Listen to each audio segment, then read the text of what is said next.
Hey guys, my name's SincerelyOghosa. Welcome to my channel. I upload beauty, style and straight talking videos, and today's going to be a video that's straight talking and it's going to be about colorism. So we also saw the mess that Kodak Black was putting on Instagram and Twitter, and to be honest, this topic is not new. People have asked me to do this topic before, especially a couple of years ago. I've seen a lot of black boy Twitter warriors opening their gums to say that light skin preference is not that deep, that it's just your preference, and that is the reason for the title of this video. Now obviously some of you boys, especially black boys, not all of you, but there are some of you that you don't want to clean your ears to hear what I'm going to say, but that's fine.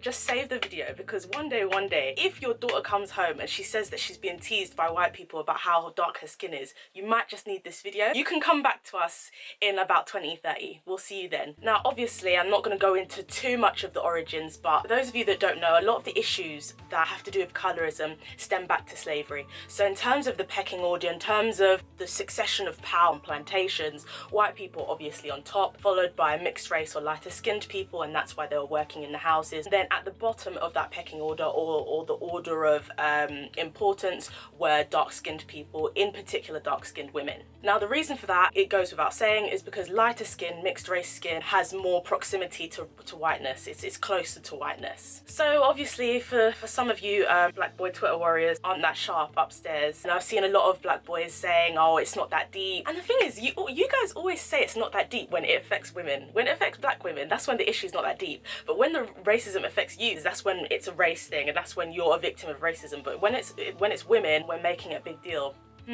Suspect. The reason it's deep, the reason it needs to be questioned, is we need to question any type of preference we have that is similar or shows some sort of preference to whiteness. But why do you think that it's a general consensus that thinner noses are more beautiful? Why is it a general consensus that lighter eyes, blue eyes, light hazel eyes are more attractive? Why is it the general consensus and the general preference that straighter hair is more attractive, that looser curls are more attractive, and tighter curls are uglier, harder to manage? Why is that an issue? That's a rhetorical question. Like, it has to come from somewhere. We're not just making it up. Now, what we've been seeing for years is that a lot of black men do secretly lust after darker skinned women in private, but unfortunately they then choose lighter skinned women and parade them in public as sort of the trophy wife. And I'm not even joking, there isn't a better example of that than the Lil' Kim and Biggie and Faith Evans scenario. Is it a coincidence that 50% of black Caribbean men have non-white partners? I'm not making this stuff up, you can Google it. You know, a lot of people say that the situation isn't that bad, it's been exaggerated, but there are just facts that you can't ignore. The WHO, which is the World Health Organization, reported that 70% of Nigerian women use bleaching products.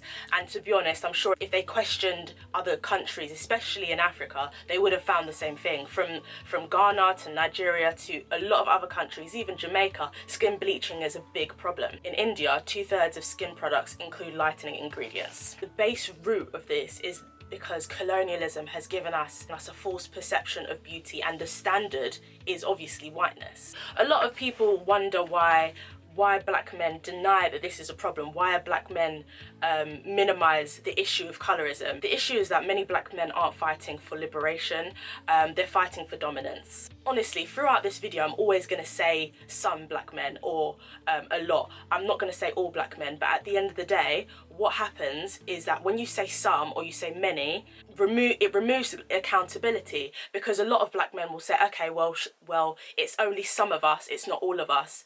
And many black men who think they're innocent of doing all of this stuff, of perpetrating these ideas, it makes them take a back seat. If they think it doesn't apply, then they're not going to change. And if it wasn't a lot of black men, it wouldn't be a problem. I wouldn't have to make this video. And the ulterior motive of choosing light-skinned women, of choosing mixed race women, consistently choosing light-skinned women to put in your music videos, choosing to only prop them up on social media, the ulterior motive under all of it is to feel powerful. Black women are a challenge to that, because we're too much, we're too not easy to control, we're not submissive. And to be honest, all of that gives into the white idea that black women are aggressive. Do you see how the two match up? It's actually really scary. When it comes to black women being mistreated, a lot of black men adopt, I don't think they realise it, but they adopt the language of their oppressors. They adopt the language that a lot of white supremacists use without even realising it. And unfortunately, it all boils down to self-hate, because for me personally, when I was watching that Kodak Black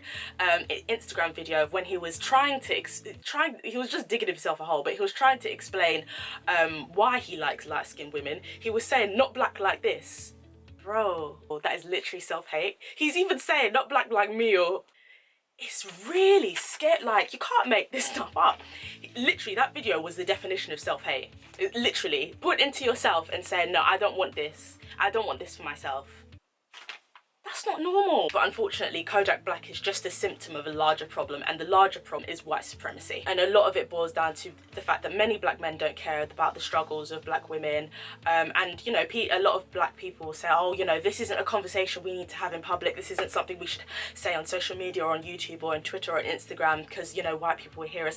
Let them hear. Let them hear. Because it needs to be taken seriously, and maybe speaking about it publicly will help people correct themselves, and then it can change. A lot of rappers prove that black men understand racism. They do. They talk about it in their lyrics all the time. It's very rare even now to find hip-hop or R&B or grime videos that feature dark-skinned women. They're not interested in representing us in their music videos or championing our beauty. They're not interested. You know, when colorism affects us, when misogynoir affects us, it's crickets from them. It's absolute bloody crickets. We have to air out the dirty laundry until things change. Yeah, hopefully talking about that on social media will help. I hope that you've enjoyed this video. I hope that you've learned something. If you have any comments, please do leave them down below.